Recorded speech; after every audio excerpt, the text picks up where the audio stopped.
నాకు తెలియదు madam. Okay, ఇవి డ్రై స్టోరేజ్ అంటే మన కిరాణా సామాన్ పెడితే ఎయిర్ టైట్ కాబట్టి ఫ్రెష్గా ఉంటుంది. బయట దుమ్ము ధూళి గాలి లోపలికి వెళ్ళదు. అందుకోసం నా పప్పులు కందిపప్పు తొందరగా పురుగు పట్టదు, నా పల్లీలు మెత్తగవ్వవు. ఇంకేమంటే చెప్పండి, కిరాణా అదే పురుగు పట్టదు. Then that is because of the air tightness. First word air రావాలి, air tightness. Air tightness, Prashanti, air tightness. చెప్పం అదే, air tightness, air tightness, air tightness. Second, food grade quality material, food grade material, food grade material, food grade material. Okay.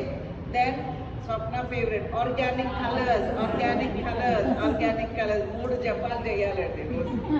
Okay, so ఇవి దీంట్లో ఎంత కందిపప్పు పడుతుంది?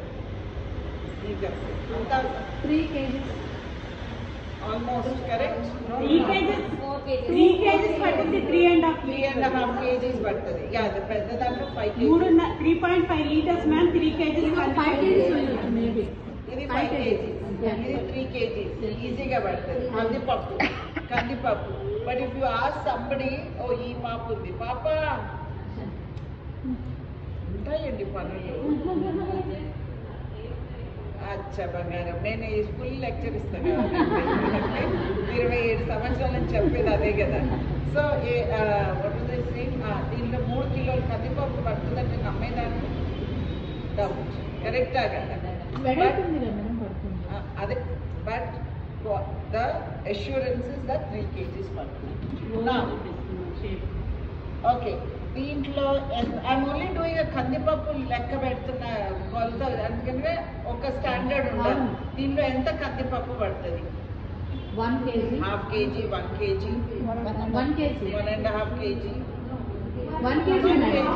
1 kg madam. 1 kg కందిపప్పు.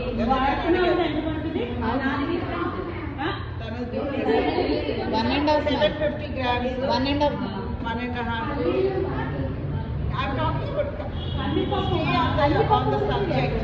Only కందిపప్పు. I'm giving a standard ingredient. కందిపప్పు ingredient గురించే మాట్లాడుతున్నాను. Let's not confuse ourselves and that. So 1.5 grams to 750 grams to half kg. Correct కదా? It is 1.5 kg కందిపప్పు గ్యారంటీగా పడుతుంది. అంటేనే మైండ్లోకి ఎక్కుతుంది, లేకుంటే అనుమానమేమో అని అనిపిస్తుంది. ఇప్పుడు మాట్లాడుతుంది చూడు.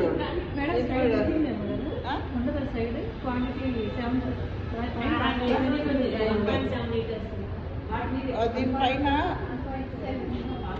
1.7 లీటర్ అని ఉంటుంది. అంటే లీటర్ మీద కేజీ అని అంతే, కొంచెం తేడా. సో 1.5 కిలో అంటున్నాను. 1.5 kg. Okay, 1.7 litre. So 1.5 kilo కందిపప్పు. లాజిక్ అర్థమైంది ఉంటుందండి దానిపైన. Good point. సో 1.5 కిలో కందిపప్పు పట్టడమే కాదండి, నువ్వు అన్నది తక్కువ స్పేస్. ఎంత స్పేస్? అరచేతి అంటారు కదా, అరచేతి అంటారు కదా, అరచేతిలో బొట్టన వేలు బయటకే ఉందండి. అంత చిన్న దాంట్లో 1.5 కిలో పట్టడమే కాదు, దీనిపైన ఇంకో కిలో పెట్టి, దీనిపైన ఇంకో 1/2 కిలో పెట్టి stock. So features and benefits కి స్టాక్ వర్క్. బట్ పెట్టొచ్చండి, ఆకాశం వరకు కూడా పెట్టొచ్చు. కానీ పెడితే లాభం ఏంటి? Space saving. బయట నుంచి లోపల పెడితే నా కందిపప్పుకి ఏంటి? నేను ప్రాణం పెట్టు, ఇక్కడ నువ్వు 20,000 సంపాదించవచ్చు. సేల్ కాదు, సంపాదననే. మార్చిలో, నవంబర్లో ఏంటంట నా కందిపప్పుకి? దీని ప్రైస్ ఎంత?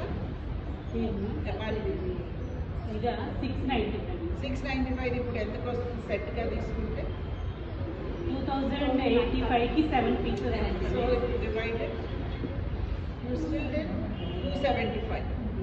675ది తొందరగా చెప్పమా?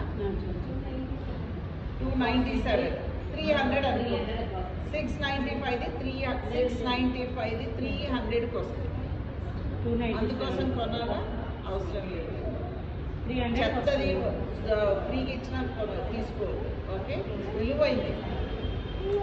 దీంట్లో ఎయిర్ టైట్నెస్ ఫస్ట్ జపం. ఎయిర్ టైట్నెస్ మళ్ళీ ఎందుకు చెప్తున్నాను, ఇది సోదే అనిపించండి, బట్ వీఆర్ రిఫ్రెషింగ్ ఆ మెమరీ. కరెక్టా కాదా?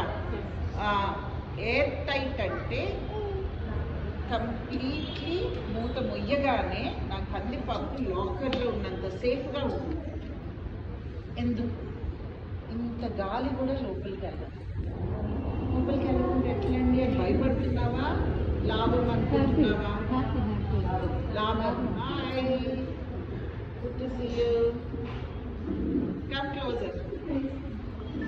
ఇక్కడ ఎదురుగా లేదు, ఇక్కడ ఎదురుగా. So air tight. ఎవరితో మాట్లాడుతున్నాను నేను? అందరు ఫోన్లో చూస్తున్నాను.